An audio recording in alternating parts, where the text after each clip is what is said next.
All three suddenly realized the car was about to slam into a truck ahead. John instantly pulled Sarah close to protect her, then turned the car and left Mary sitting right where the truck would hit. Every bit of the impact crashed straight into the back seat where Mary was. The front windshield shattered too. Still nowhere near as brutal as the back window that was completely destroyed. John got out of the car and rushed to check on Sarah. He never even noticed Mary covered in blood begging for help. That was the moment Mary realized. When life and death are on the line, brotherhood means nothing next to love. Mary and John grew up together since they were kids. John always treated Mary like one of the boys. He drank her leftover milk, spent birthdays with her, even risked his life to protect her more than once. As time went on, Mary fell for the guy who only saw her as a bro. One night John got drunk and Mary gave herself to him. After that, they stayed stuck in that messy situationship for 8 years. Until one day, John asked Mary to come home and help with his blind date. That was when Mary realized John only saw her as a hookup all these years. John said it was because he always saw Mary as a brother. John told Mary not to look at him like that, otherwise he might think Mary had feelings for him. Afraid Mary still did not get it, John said they knew each other way too well. If they ever got together, life would get boring fast. They were never right for each other. Mary forced herself to stay calm and said he was right. The second John heard that, he walked away with zero guilt. No idea Mary had planned to marry him all along. Mary knew John liked someone else back then. Sarah moved overseas after graduation. Mary thought they would never happen. That was why Mary stayed by John's side for 8 years. Mary even turned down her parents' plan to move overseas together. Then Sarah suddenly came back. Mary was pushed back into the friend zone again. Heartbroken,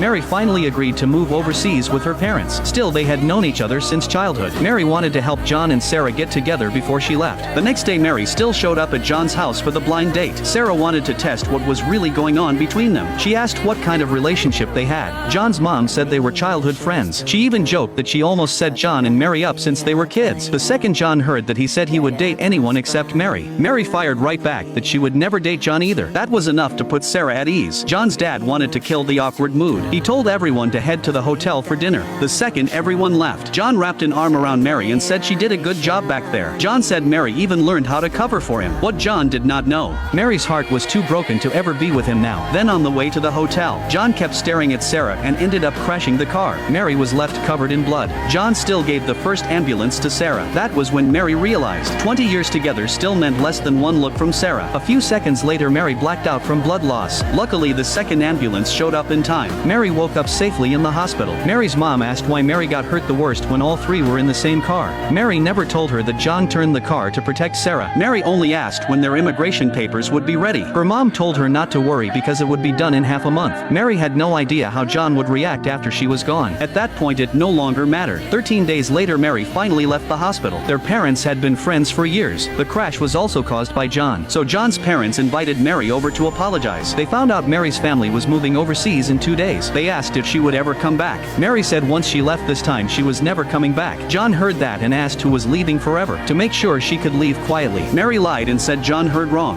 Mary also told his mom not to mention it yet. Later John took Mary to the mall. John had Mary try on dozens of new outfits. Mary thought this was his way of making it up to her. She happily kept trying clothes on for more than 2 hours. After that, John bought every single outfit Mary tried on. Then John had everything delivered to Sarah's house. That was when Mary realized John only used her to impress Sarah. Completely heartbroken, Mary finally said the secret she hid for 8 years. Mary said she never once saw John as a brother. Every kiss, every hug, even sleeping with him meant something to her. John did not have to love her back. John just could not keep treating her like this. John froze on the spot. John still refused to believe Mary was in love with him, even if he did not believe it. Hearing those words still hit him harder than he expected. John had no idea he was already in love with Mary too. When Mary got home, she saw her parents already packing for the move overseas in 2 days. Meanwhile, John had no clue and still invited her to Sarah's birthday party. What John did not realize was that tomorrow was Mary's birthday too. John used to promise he would celebrate with her every year. Now it was obvious John's heart only had room for one woman. There was no place left for Mary anymore. Mary deleted John's contact without hesitation. The next day she burned every gift John had ever given her. Mary wanted to cut him out completely. Later she went out to buy a few things for the move. John got worried when Mary stopped replying and came looking for her. Mary told him she was on her way to meet her boyfriend. John instantly stopped her. John demanded to know where this boyfriend came from. At that moment John still did not realize he already could not live without Mary. John could not stand the thought of another guy taking her away. Mary said it was none of his business. John asked why she never replied to his birthday invite. Mary said she was busy and had no time to answer. John said nothing could be more important than celebrating with him. Mary said he should be saying that to Sarah, not to an outsider like her. The second John heard the word outsider, he got strangely angry. John immediately told Mary she had to come tomorrow. Mary had no choice except agree. Then Mary said once she finished her third wish they should never contact each other again.